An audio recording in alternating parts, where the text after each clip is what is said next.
You are listening to We Are the Compassionate Revolution. I'm your podcast host, therapist, author, boundaries guide, Molly Moon. If you are a compassionate person and you want to know your worth, set better boundaries, live from your truth, and operate in your fullness, then I am so glad you've joined us. You ready? Let's get started.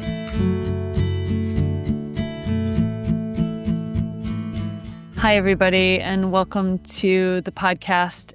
I have a really special guest joining us today, Valeyne Grotrian, who is a friend of mine and more officially is known as a former corporate leader who's now the leader of Agora Coaching.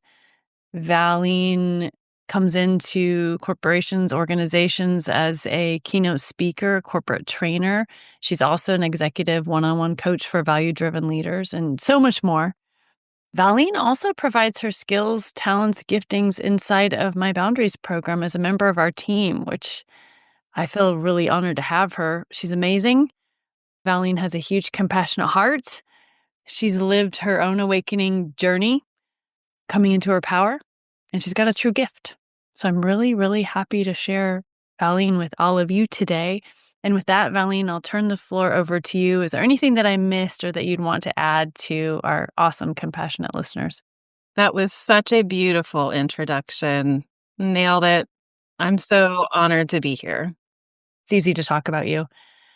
It's funny because when I was mentioning to Valeyne about coming on the podcast, we both laughed because there's like 20 topics off the bat without even thinking about it that would be easy and fun to dive into together that are of interest to compassionate people all around the world as we wake up, as we come into our power, as we discover who we are and step more into what we're here to do on this planet.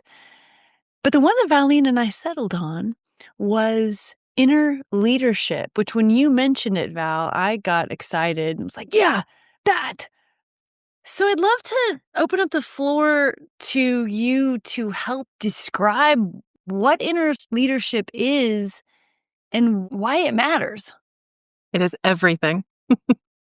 It is everything. I guess let me start by saying, I go by being a leadership and executive coach in my profession. And when I use the word leader, though, in this context of inner leadership, because I call myself an inner leadership coach, and people are like, what is that? What does it mean to be an inner leadership coach? So when I use the word leader, I'm not talking about a job title necessarily. Leadership shows up anywhere that someone has influence, anywhere they make decisions, anyone who carries responsibility, right? Whether that's you lead a team of people, you lead projects, or it has nothing to do with a corporate setting whatsoever. I just happen to work with many managers and senior leaders and executives because that's my background. But inner leadership applies far beyond formal roles. So I think it's important to just start there with a little context setting.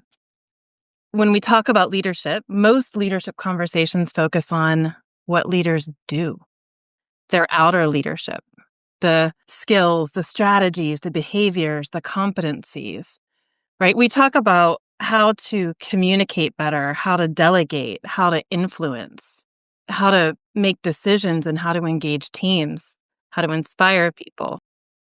And it matters. These things absolutely matter. But that's all the outer impact. So when I talk about inner leadership, this is about who is leading inside while you're doing all of those things. That is inner leadership. How are you being when decisions get hard, when there's pressure, when there's uncertainty, when there's conflict? We see this, right? No matter if it's in a corporate setting or it's not. Is the leader inside you grounded and discerning, or are they anxious and proving and caught up in the struggle of trying to prove and validate and seeking that external validation? Are you reacting from fear or are you responding from clarity? So that's what I mean when I talk about inner leadership. It's so many things all wrapped up into one. It's character, it's emotional intelligence, it's our own emotional awareness, our own understanding of ourselves and who we are in this world. It's a strong base from which to act, but that's not really what we're taught in dominant Western culture. We're kind of taught to produce things. In many ways, just button all this up, hide it, make it work somehow no matter what's going on the inside of you, and you're talking about something that really flips it. Focus on what's inside of you and let what comes out of you as a leader, as a human, come from that place. You've absolutely nailed it. And I think we need to focus on both, right? The external, what we're doing, but looking at the leader within and how we're doing it. That's not the conditioning that we have. I mean, I remember, God, love my dad so much. Had a very close relationship with my father. I miss him very much. He taught me a lot of really wonderful things about business and being in leadership. But he also ingrained some bad things in me that was just part of his conditioning that was passed down. And I'll never forget one of the first things he said to me when I flew the nest, decided to move, one of my first big corporate, jobs was working in training and development for the airlines. And he said to me, Valeyne, you're going to do great. But when you show up on your first day, I want you to remember something. I want you to check your baggage at the door every day you walk in that door. And the internalization that I had of that was I'm an empath, I'm a compassionate person, right? I have emotions. I wasn't taught to work with my emotions at all. So the message I got was check your emotional baggage at the door, become inhuman, don't bring your whole self. You need to compartmentalize. And I get this coming from a Vietnam vet who saw awful things in Vietnam. And the compartmentalization is very real and necessary and needed in those moments because we're living in an unhealed world. It's those subtle things, those messages that got ingrained. And I don't know if that's entirely what he meant by that, right? But that's something that stuck with me that I had to unwind from my early 20s into my 30s and into my 40s and really think about what does that actually mean about who I can be and what are the masks that I need to wear. We have this inability or belief that the baggage is something we can't do anything about. Therefore, the very best thing one is ever going to be able to do is to learn the fine skill of park your baggage at the door and come in a compartmentalized way, because that's how you do it. Which I think the way that dominant Western culture and inside of the rules of capitalism and what that requires someone to do to their own human psychology, group and individual psychology, that's actually really good advice. I think that as more and more of us are rising to the forefront and going, this sucks, we should change it, as far as more and more and more humans coming in and saying, but why do I have to cut off metaphorically my arm and my leg in order to function here? And is this the best way that a system should work? Is this the best way that a business should work? Why does it have to be this way? Who said, and how can we do it differently? That is when we are starting to come into a world where, wait a minute, park your baggage at the door is a Band-Aid. And I think that there's a better way. And what does that look like? And that's where the conversation of inner leadership becomes beautifully, incredibly important. Yeah. We've done as humans what we needed to do to survive, and we've done it brilliantly. We've done it well, and it was necessary. It wasn't bad, it wasn't wrong. It's what we needed to do within a system that did not acknowledge the whole human, a system that was created that is not able to acknowledge the whole human. And now, I mean, I so believe, and I think it's true as every human, but leaders are healers. That is the microcosm of what I feel like I am here to do in this time of my life, is help leaders wake up to see their power as healers. And the more that they wake up to it, leaders in any context, right? Whether you work corporate, in any system, corporate is a system. There's tons of systems, but I just happen to know that system really well because I lived it for over 20 years, right? But this is the call that I have, is to help leaders wake up and see their healing ability. And the more and more that they do, it's kind of like what you talk about, Molly. There's this tipping point, right? The more that do, this is when we start to wake up and say, It doesn't have to be this way. It was this way. It had to be this way because all the reasons that's another podcast episode. And it doesn't have to be this way. And now I'm going to choose to consciously operate differently within the system. That's inner leadership. I wonder how many compassionate people have shied away from leadership because of the way that leadership has been taught and presented. Many times it is whoever's got the biggest ego is going to get the stage. Whoever's the most grandiose is going to win power because it's a fight and you got to like scrap to get it. And whoever can play the dirtiest will win. Sometimes that's how we think of positions of leadership many times. And if we flip that and say, yeah, those are true, actual descriptions of leadership within a certain system that rewards that. But as we as compassionate people start coming into our power, what does it look like when a compassionate person becomes a leader? Knowing their boundaries, knowing who they are, operating in their fullness. You're right. Leaders are healers. You know what happens? The world changes. The system heals.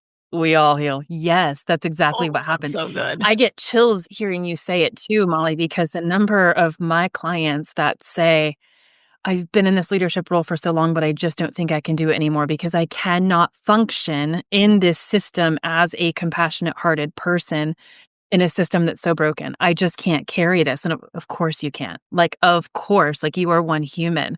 And so, yes, what happens when, you see this is the version of what you have to do to be a leader? And how do you also consciously choose to operate differently within that system? And I think that's where this work of why my work is so meaningful to me is it's yes, the system is broken, but we also don't have to operate from a place of victimhood. We can recognize the system for what it is, but we can also reclaim our own power and our agency within it. And that's what inner leadership gets to do. So, yeah, the system is the way that it is, but it doesn't have to stay that way. And I get to consciously choose to show up differently within it. And here's what that means for me: I get to reclaim my wholeness. I get to see who I truly am created to be. And I get to make decisions from that place of wholeness in the system that is broken. And when I do that, it gives others power to also do it too. And the system doesn't magically heal in a moment, but over time, it does.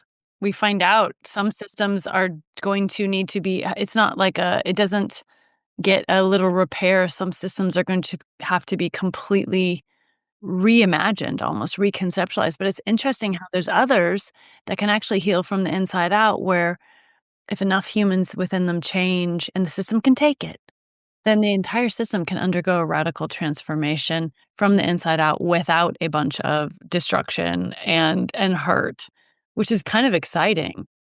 Yeah, I have a very lived example of this. I've seen it happen with just numerous clients in different ways. It's the interpretation of what they think they have to do is always be on. And always be on means their cell phone is always on to work, always answer the text message, the Slack, the Teams message, the whatever it is. Work their whole weekend, right? If the boss calls, they're going to do whatever because there's a fear of if they don't, what happens then? What are the consequences? There's a whole lot of reasons why that may happen, right? There may be lived experience or very real experience, or there may be very just perceived what I think might happen as a result of not answering this call or not doing this thing over the weekend. But I can remember one leader I was working with who had all these beliefs circling in her head about what it meant, about what she needed to be able to do in order to prove her worth so that she could keep her job and get the promotion, right? To be able to be always on. This isn't just one client. This is so many client stories. This is also my story. This is also something I have lived experience with. But it's this uncovering of like, is that really true that that bad thing is going to happen if I don't, take care of this project over the weekend? Or could I set a boundary around this? And could I have healthy parameters around my work time and why that's important to me? And so a client started to instill a thing where she would take lunch breaks. I mean, how many leaders, I'm sure so many people listening to this, like you aren't going to the bathroom, you're not taking care of your biological needs, you are not taking meal breaks, you're working all weekends, you think you've got to always be on, right? So one client that I'm thinking of right now was like, I never take a lunch break ever. I just don't feel like I can. I have to go, go, go. But she started to block her calendar for this time.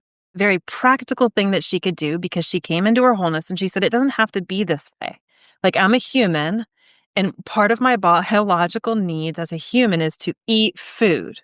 And I need to do that around this specific time on most days for my body type. That's what I need. I am going to draw a line in the sand right now that I'm going to eat food. Mm. I know it sounds so simple, Wow. right? No, but it's big. Hustle culture is real. It is.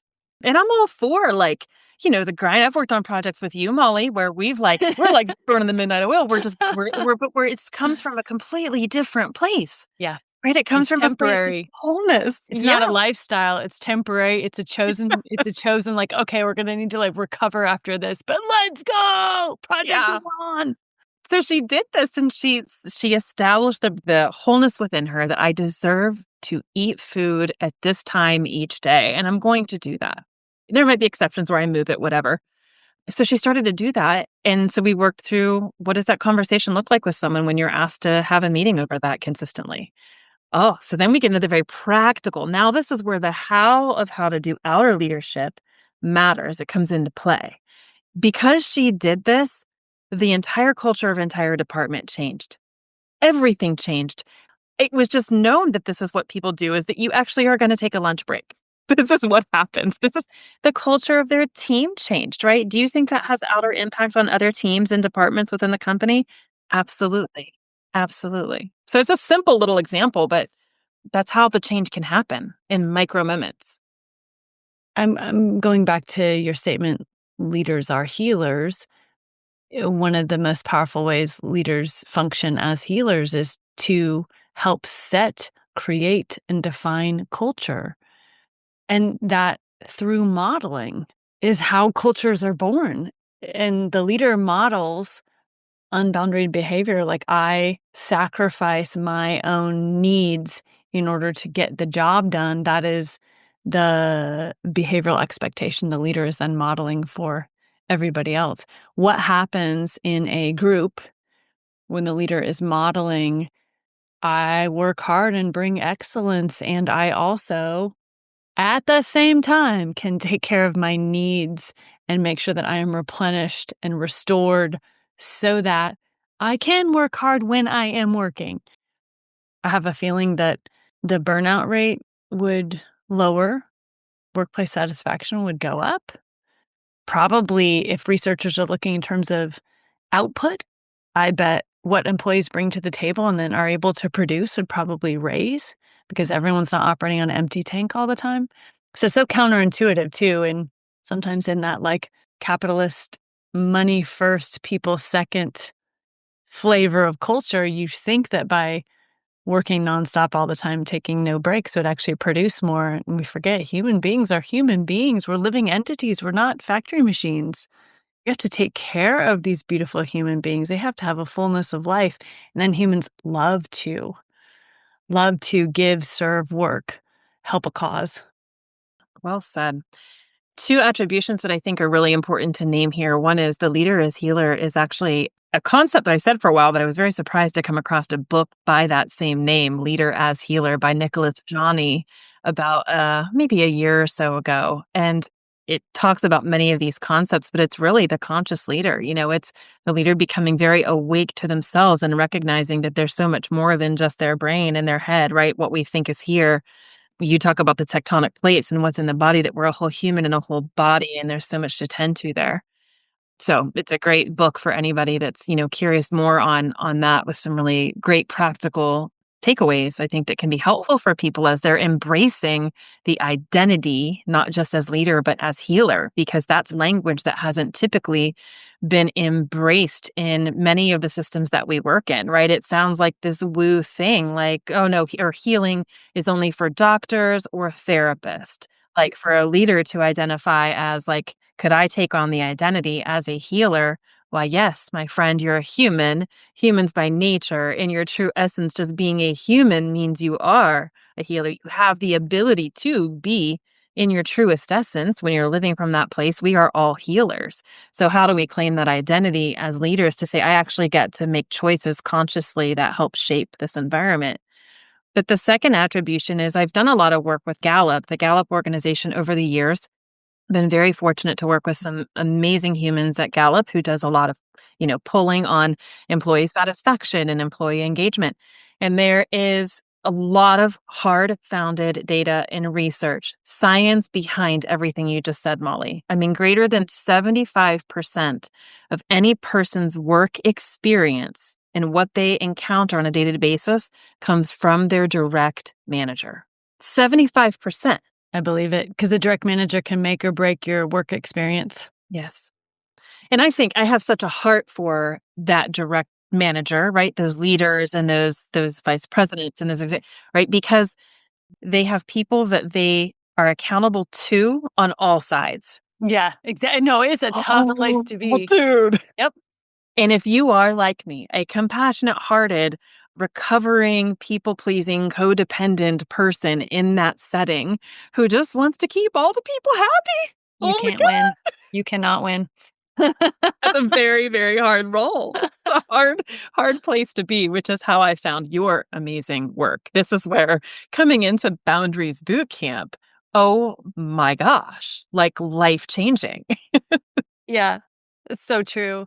You cannot function in that position, I don't think, without knowing where the boundaries are. There's no, Oh. and nobody tells us this stuff, so how are we supposed to know? Well, and it gets hard when let's say, right, you're really good at your job. You have found your talents and you've spent time cultivating them, and you are being able to be in an environment where you get to do that. When you do that, other people like that too.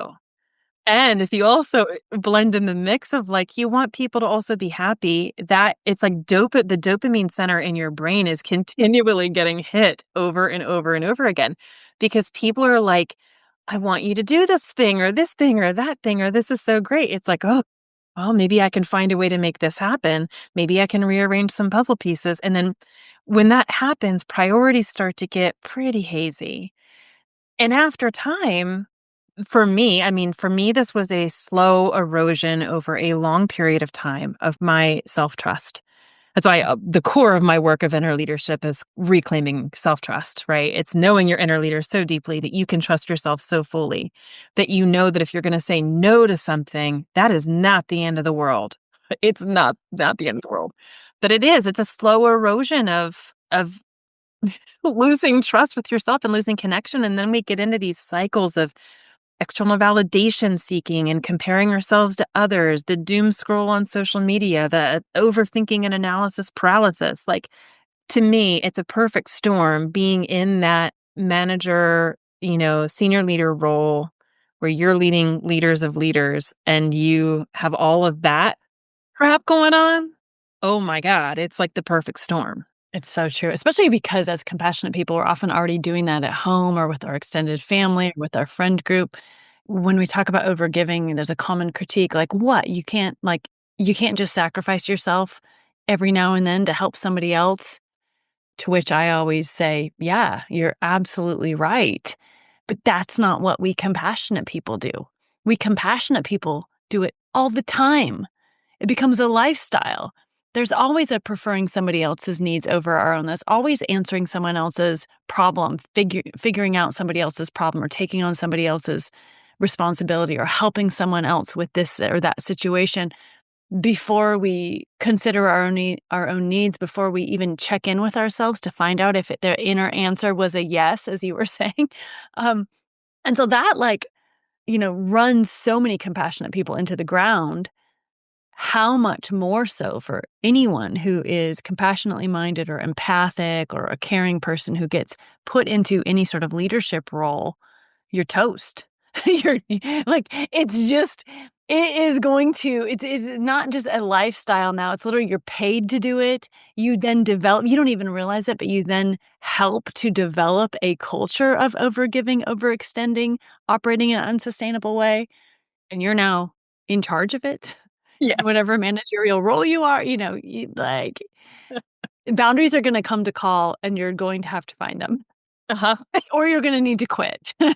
or you're gonna be burnt toast. Yeah, I mean, and that was me. I mean, that was literally my story. I was at the end of my rope, and I remember I'm in back-to-back meetings all day long. I am, like, strung in all the places. I've become a, you know, airplanes passing in the night with my husband. I was literally logging more air miles than my husband, who is a pilot, Molly. Like, Wow. for God's sakes, like, there's something happening here. Yeah. All the things.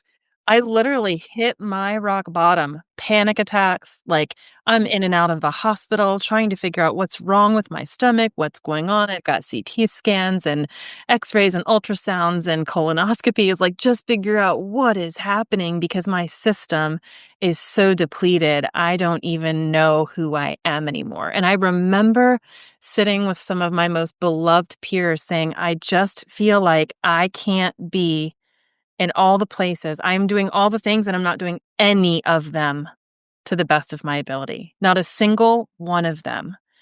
And it was my moment of, I literally cannot do this anymore. But I didn't know what I was going to do because by society's definition, I was successful. I was making a ton of money. I was traveling all over the place.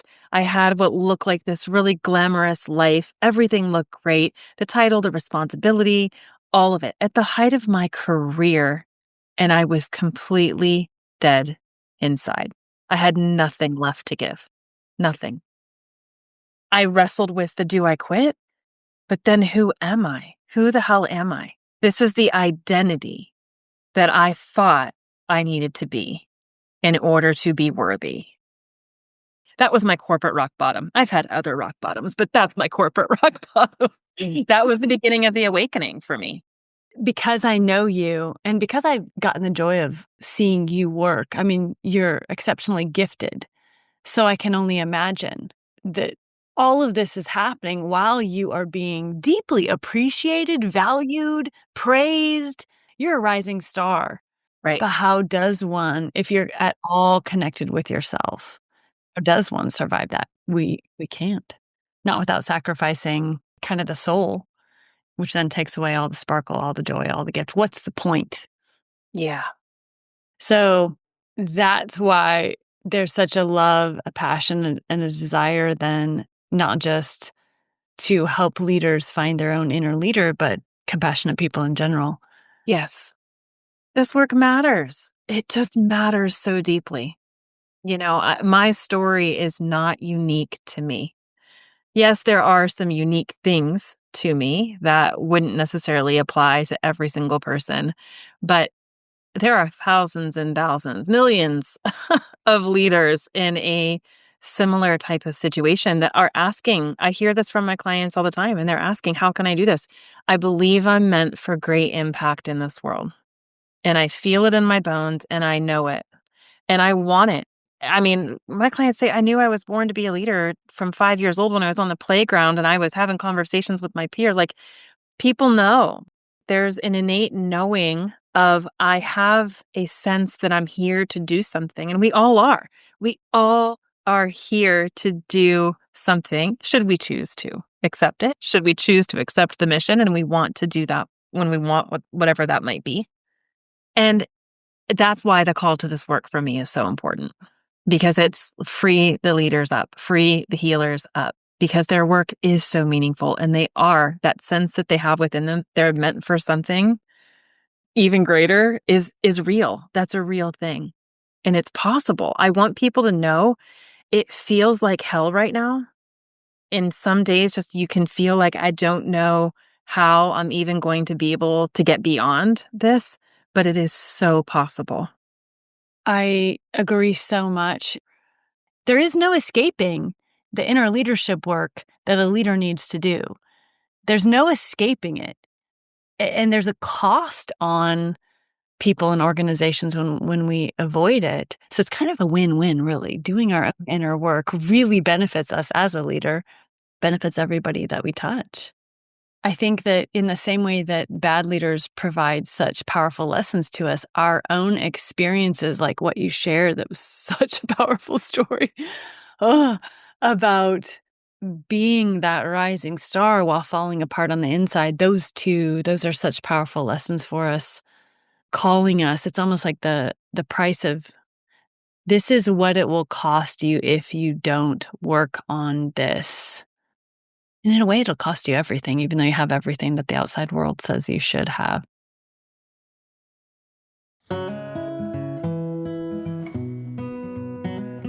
Hey, my friends.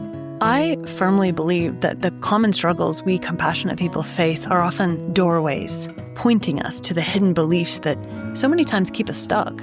So if overgiving or people-pleasing or guilt around boundaries has been holding you back, I created something to help. It's called the Boundaries Breakthrough Mini Course, and right now, it's totally free. So if you feel the tug to grow in your boundaries journey, this is for you. You can start today at boundary.com/breakthrough. And if you're interested in coming to work with me more closely, the mini course is a wonderful way to dip your toe in the water, get some real help, and if you want to continue with me after that, then cool. I would love that. Boundary.com/breakthrough. It's really good stuff. Have fun.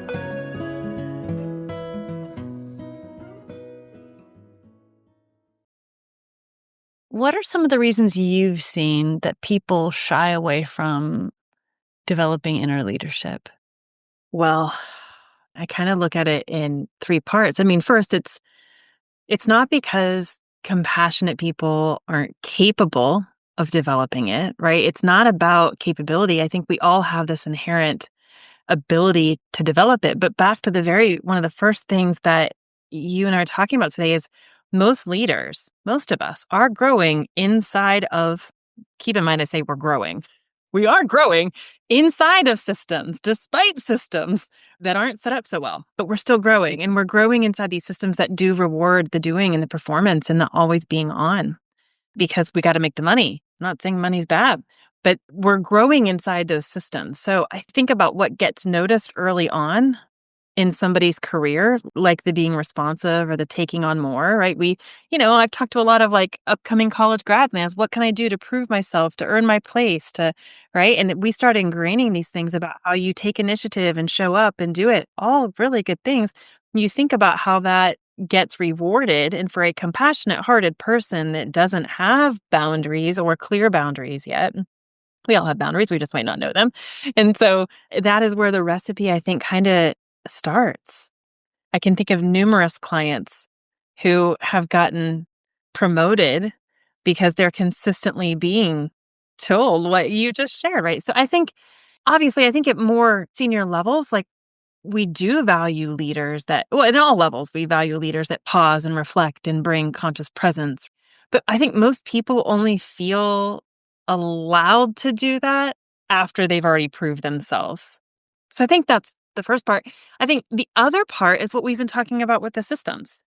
You know, many of the systems that we live in they're broken, like we talk about.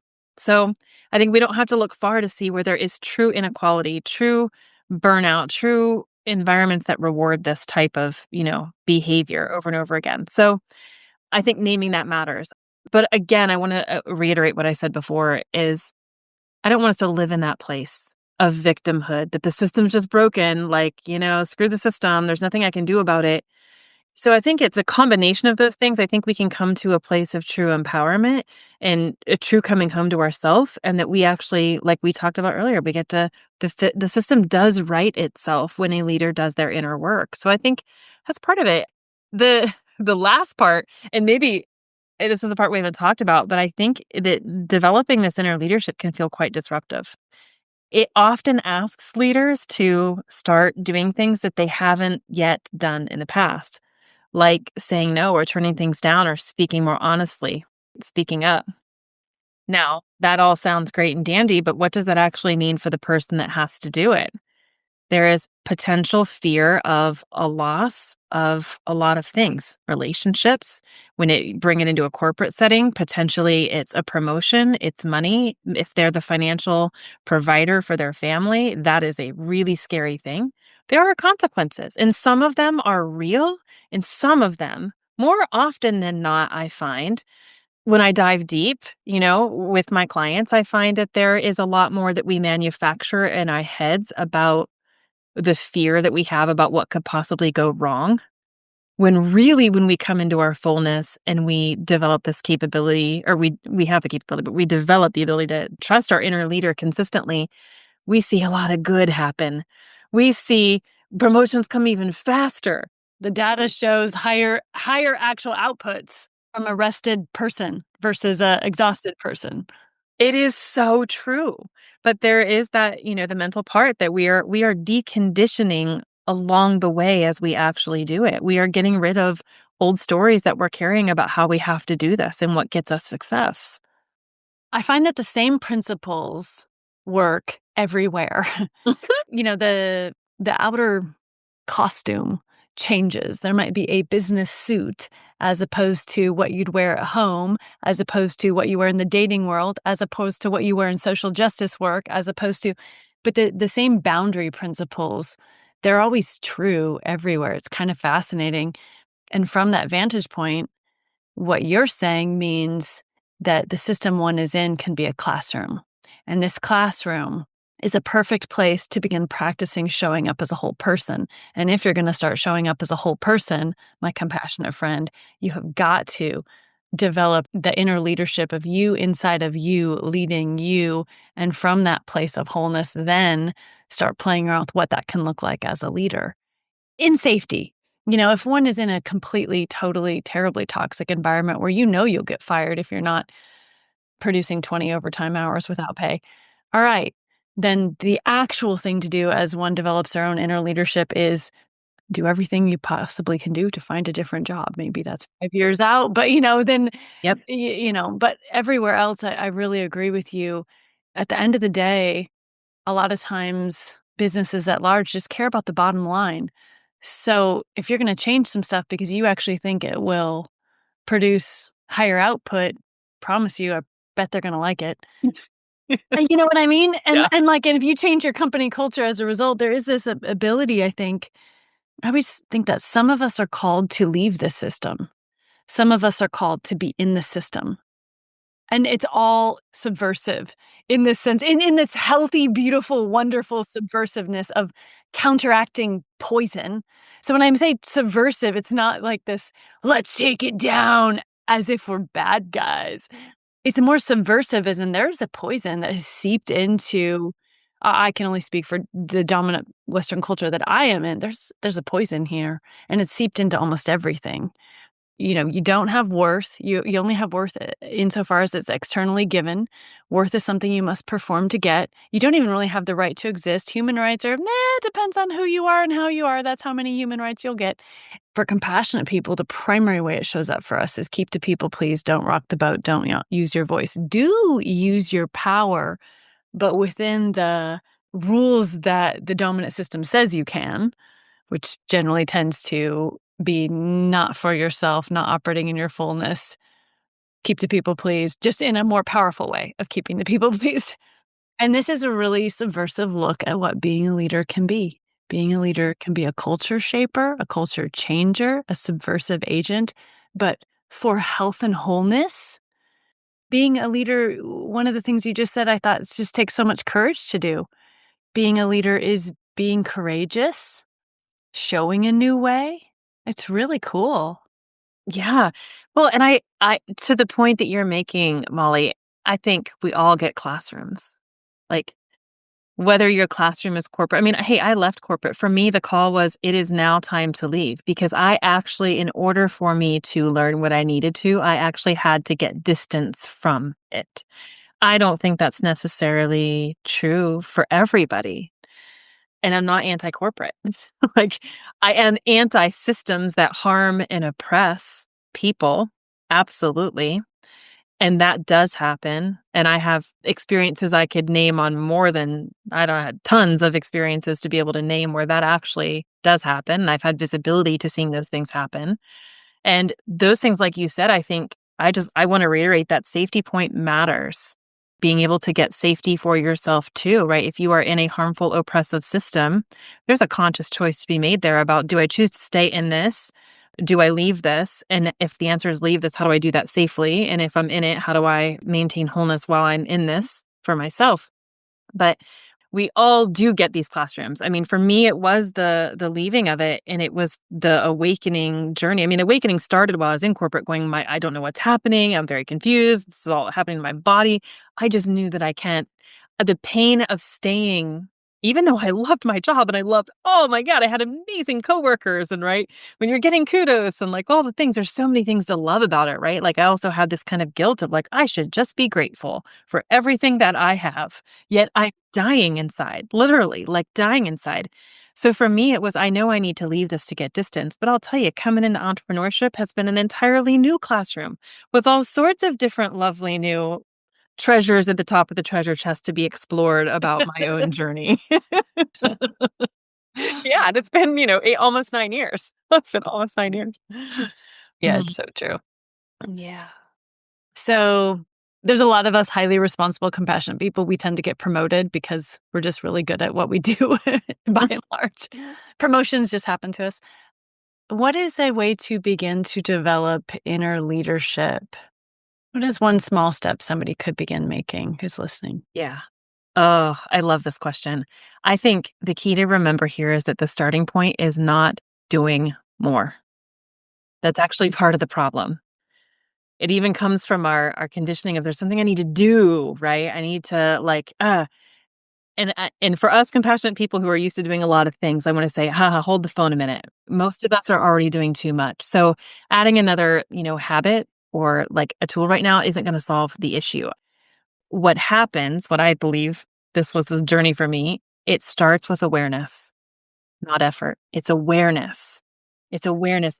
Can you come out of the head, come into embodiment? For me, embodiment is recognizing you are a whole human who has a whole body.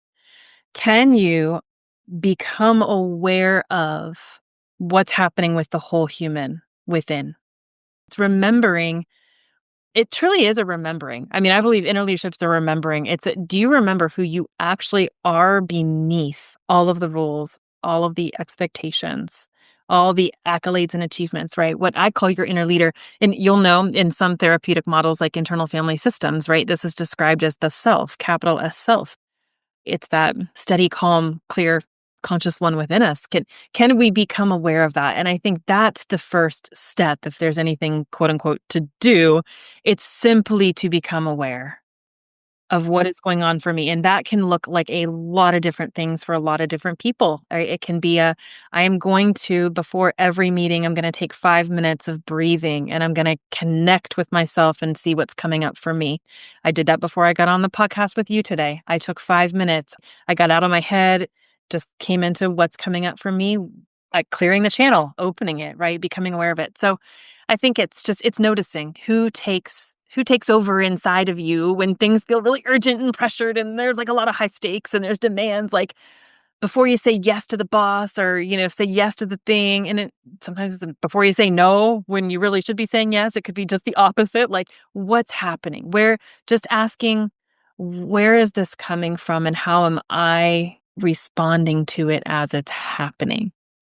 So it's awareness. It's literally about slowing down just enough to hear yourself again. And this, I gotta tell you, it's hard because I do a lot of corporate workshops and, they hire me and they want me to come in and we're going to talk about how to delegate better and do all the skills. And I can, I've read all the You're good. books. You're good. I can teach Yep. you all those things all day long. I got a lot of skills in my toolkit. I've been to all the leadership conferences, but I got to tell you, those things, we can talk about those. But when I can come into a corporate workshop and conference and I actually guide them through breath work and I get them in contact with what's happening in their body and the whole organization's doing it together and they start having conversations about, oh my gosh, what actually is happening for me when we think about this project we're working on is this, that to me is what I get chills talking about it. That to me is where the next level of the evolution of the healing comes from. Awareness with what's going on for you. So I don't come to organizations and say, let me help you fix your culture. I come in and say, let me work with the humans. Let me work with the humans inside the culture. I don't want to talk about strategy. I mean, strategy's good. You're going to need it. I want to talk about the humans. That's where my heart is. What's happening with the humans inside the organization. I want to talk about emotions. It matters. It reminds me, had this season of working in a really difficult environment. I loved my work. There was a lot of dysfunction and a lot of pressure to perform, perform, perform. And I was still working also as a therapist at that time, as well as in leadership roles. And I remember like thinking like, how do I take care of myself better? I literally can't fit one more thing in. And it did feel exactly like, okay, I need to I need to perform another thing to help me with all this performance that I'm having to perform. And I remember realizing that when I walk to go get my lunch every day, I am outside. And I don't know if I think I was reading a John Kabat-Zinn book on mindfulness or something at the moment triggered this in me. And I remember walking mindfully for that 5-minute walk or whatever it was. And, some of this is in Alaska, so it can be 20 below zero at the time. It's not always the most fun walk, but I remember having this. I am going to be all the way here in my body outside in this beautiful world during this walk. And it was really hard to do that. What was funny is there's so much going on. I would walk almost like a robot. I would speed walk over, get my lunch, speed walk back, eat my lunch at my desk, tapping away on my computer, doing all the things, getting ready for the next things. Like, I didn't even know I went and got the lunch and went back. I never left that spot in the head where it was like, do all the things, the big to-do list. And I remember consciously it felt like I was doing something wrong almost, or like a lot of stuff wasn't gonna get done, but I remember my feet hitting the rocks on this part of the path was gravel, and I was just being present with my body, and I remember suddenly realizing that these rocks, where did they come from anyways? And realizing that they were crushed bits of massive boulders. When were they formed? Suddenly, I'm having an ecstatic experience of worship, Yes. walking on this gravel path in the cold Alaska. Just the honor of being this little human in this little frame whose feet are pushing down on something that has been on this planet far longer than I can even imagine, and that will be on this planet far longer than I in this body will be here. And why am I thinking all this dumb shit is so important? It's like, look at this. Totally. Then from there, my eyes look up at the tree that's just, doing its thing, and the this, and the bird that's flying in, and the big, huge sky, and the me, the little human that's walking along, trying my best, doing my things in the little world that I live in. And it's like everything fell into place. Priorities got reshuffled without me trying to reshuffle them. To-do lists got recalibrated without me trying to recalibrate it. It was so interesting by just tapping out of the whole game and being present for 5 minutes or less. It actually changed things. Imagine if all the leaders were doing just that. It does.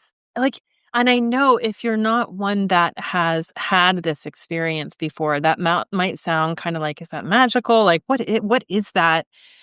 Give it a try. Go outside, take a walk, look at a tree, and look at a leaf or a branch. If you're up in the north right now, you don't have leaves right now. I'm in Florida right now. I have leaves.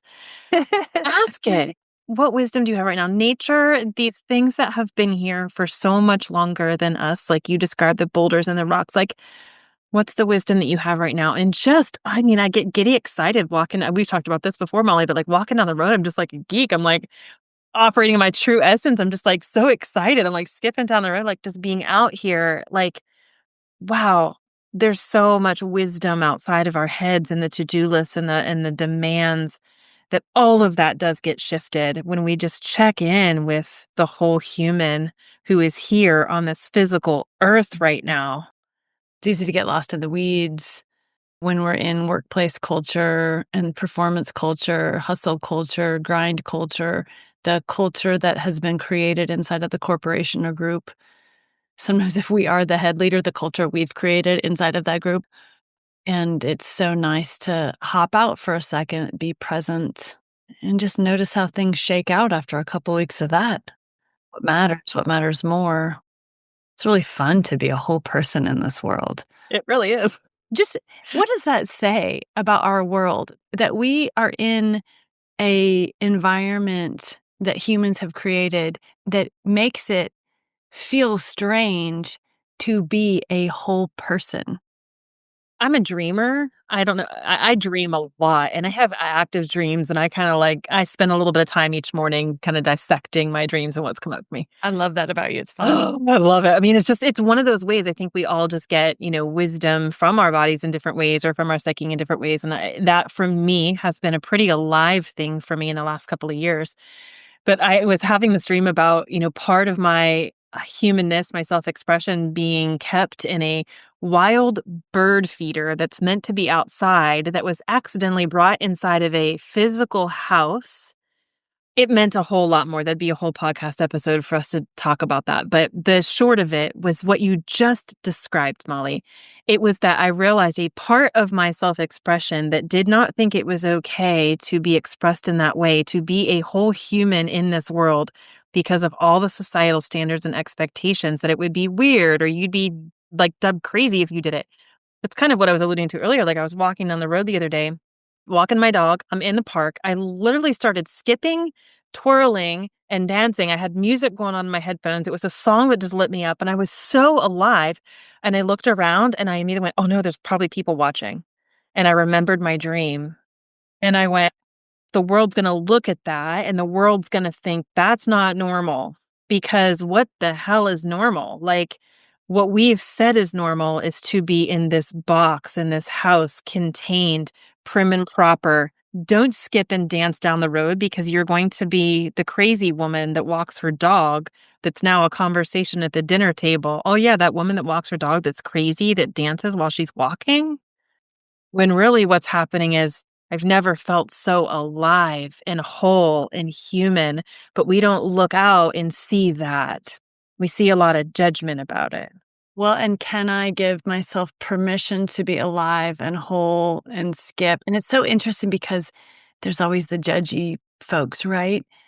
But for you and I, and many people like us, what do we think when we see somebody authentically being themselves in whatever way that is? Not harming anybody, right?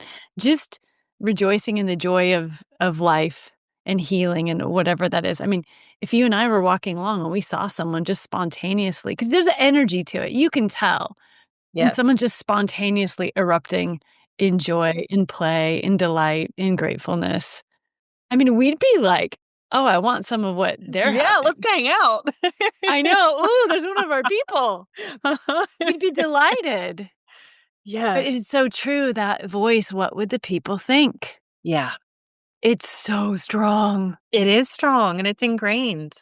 And how do Yeah. we change the culture if we all keep obeying that? And it kinda brings us right back to the leader in a workplace culture.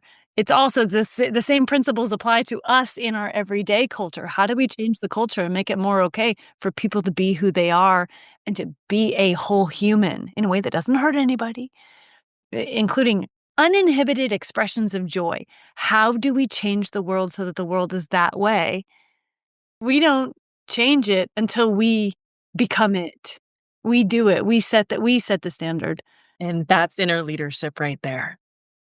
There's so much more that could be said. This is a beautiful start. Inner leadership is something we get to cultivate for our whole entire life, but I'm so happy we had this conversation today. Will you share with everybody, I mean, folks who are already working with me inside the Boundaries program, you already know Valeyne. Grads, you know Valeyne. She's amazing. So come into work in the Boundaries program and you'll see Valeyne there. But there's also ways that people can work with you individually, whether they want you to come speak at their event, at their training, or I know that you take on a very certain select number of one-on-one people. So how do people find you? Yeah. Well, there's a couple different ways depending upon where they are in their journey. For individual leaders, like you said, I do offer a 6-month one-to-one partnership called Awaken Your Inner Leader. It's for the leaders we talked about today, right? The compassionate people who are successful on paper, but no, they're being asked to lead from a deeper place and they want to feel really as good on the inside as they look on paper. So I work with a small number of people each year because that work is very deep and personal. I also work with organizations through workshops and speaking. So you can find me at agoracoach.com. That's AGORA coach.com. Everything lives on my website. People can explore what feels right for them. There's also, a quiz out there and, stuff like that you'll find on the website. Also, you can follow me on Instagram at Valeyne Marie.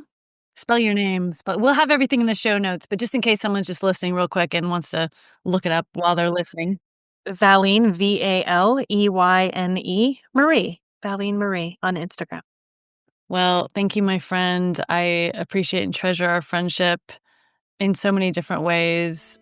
There's so much in you, just a straight love and genuine warmth, and then all these giftings and talents too. Kind of amazing. Right back at you. Appreciate Same you. could be said. I'm so grateful. Thank you so much for the conversation. Everybody, thank you so much for joining us, and we'll see you again on the next episode.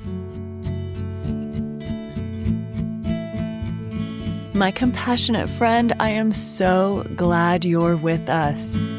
We are the compassionate revolution. We are the change the world needs, and we're becoming it.